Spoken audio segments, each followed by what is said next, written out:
हाय दोस्तों, मेरा नाम है मोहम्मद ताबिश खान। एक बार फिर से एक नई कहानी के साथ। सिर कटा भूत। एक मल्टीनेशनल कंपनी में ब्रांच मैनेजर की जॉब करता था। एक दिन मयंक को ऑफिस से घर जाने के लिए लेट हो गया था। सर्दी की मौसम होने के कारण रात भी जल्दी हो गई थी। ठंड भी बहुत शुरू हो चुकी थी।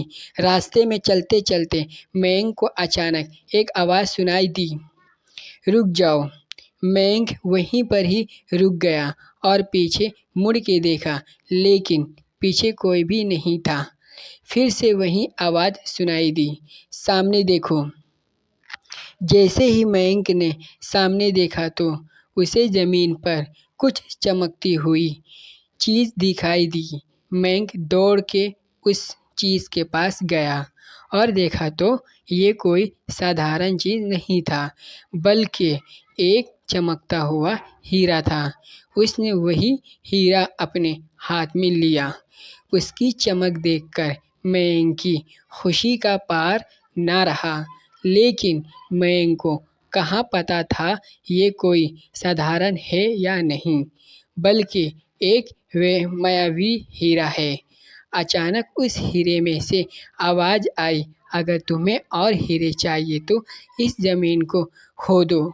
इस ज़मीन के नीचे बहुत सारे हीरे हैं। मयंक खुश हो गया।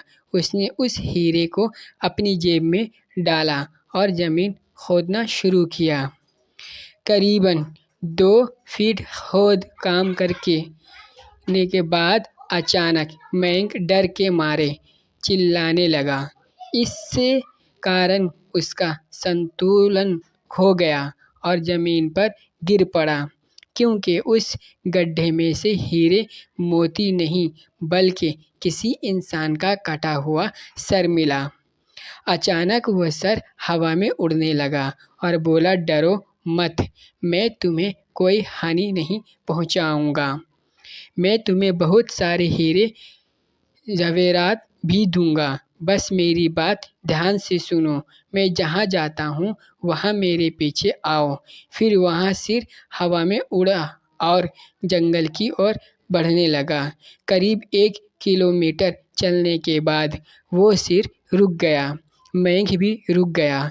फिर उस सिर ने मयंक से कहा, इस ज़मीन के भीतर बहुत सारे हीरे मोती जवाहरात छुपे हुए हैं। इस ज़मीन पे खोद काम शुरू करो। मयंक खुश हो गया और उस ज़मीन को खोदना शुरू कर दिया। खोदते खोदते उस ज़मीन के नीचे हीरा मोती तो नहीं मिले, बल्कि उस शेर का कटा हुआ धड़ मिला। उस शेर ने कहा, अब तुम्हें एक आखिरी काम करना है, उसके बाद मैं तुम्हें मालामाल कर दूंगा। तुम्हें कहीं से भी 1 लोटा खून लाना होगा। मयंक ने बोला, 1 लोटा खून? पर मैं 1 लोटा खून कहाँ से लाऊंगा?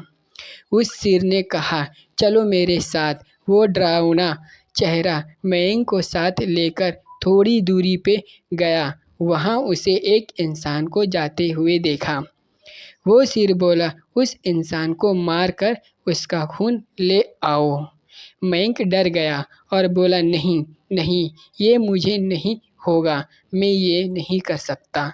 अगर तुमने ये काम नहीं किया तो मैं तुम्हें बहुत बड़ी मुसीबत में डाल दूंगा। फिर तुम्हारी पूरी ज़िंदगी नर्क बन जाएगी। मयंक ने हाथ जोड़कर उसे कहा, मुझे माफ़ कर दो। अगर मैंने उसे मारा तो मुझे पुलिस गिरफ्तार कर देगी और मुझे जेल जाना पड़ेगा। उस शेर ने अपने तंत्र मंत्र की शक्ति से एक छुरी और लोटा प्रकट किया और गुस्से से बोला, अगर तुम मेरा ये काम नहीं करोगे तो मैं तुम्हारे पूरे परिवार को मौत के घाट उतार दूंगा। मयंक ने मजबूरी में आकर उस आदमी को मार डाला और उसका खून लेकर उस शेर के पास गया। वो शेर खून को देखकर बहुत खुश हुआ और बोला, ये खून मेरे शरीर पे डाल दे। उस शेर के कहने पर मयंक ने खून को उसके शरीर पे डाल दिया। फिर कुछ ही देर में वो कटा हुआ सिर उस शरीर पे जुड़ गया। ये सब देखकर मयंक की हालत अब ख़राब होने लगी। वो उस भूत को देखकर काफ़ी डर गया। जैसे ही वो भूत जिंदा हुआ तो ज़ोर ज़ोर से हंसने लगा और डरावनी आवाज़ में बोला, तुमने बहुत बड़ी गलती कर दी कि तुम्हें मुझे फिर से जिंदा कर दिया। अब मैं सिर्फ तुम्हें ही नहीं बल्कि इस पूरे शहर को मौत के घाट उतार दूंगा। डर के मारे मयंक के मुंह से आवाज़ भी नहीं निकल रही थी। वो अपने जान बचाने के लिए वहाँ से दौड़ के, लेकिन उस भूत ने छलांग लगाकर मयंक को ज़मीन पे गिरा दिया और बोला, मुझे बहुत भूख लगी है, अब मैं तुम्हारा मांस खाऊंगा। जैसे ही उस भूत ने मांस खाने के लिए आगे बढ़ा कि तुरंत ही उसका सिर धड़ से अलग हो गया। मयंक समझ नहीं पाया कि आखिर ये चमत्कार हुआ कैसे। जब मयंक ने पीछे मुड़ कर देखा तो एक अघोरी बाबा खड़े थे। उस अघोरी बाबा ने कहा, जब तुम उस आदमी को मारकर उसका खून ले जा रहे थे तभी मैंने देख लिया था और समझ गया कि कुछ तो बुरा होने वाला है। इसीलिए मैं तुम्हारे पीछे पीछे यहाँ तक चला आया और मैंने अपनी मंत्र की शक्ति से उस भूत को फिर से मार दिया। अब तुम निश्चित होकर अपने घर जाओ। अब तुम पर कोई खतरा नहीं है।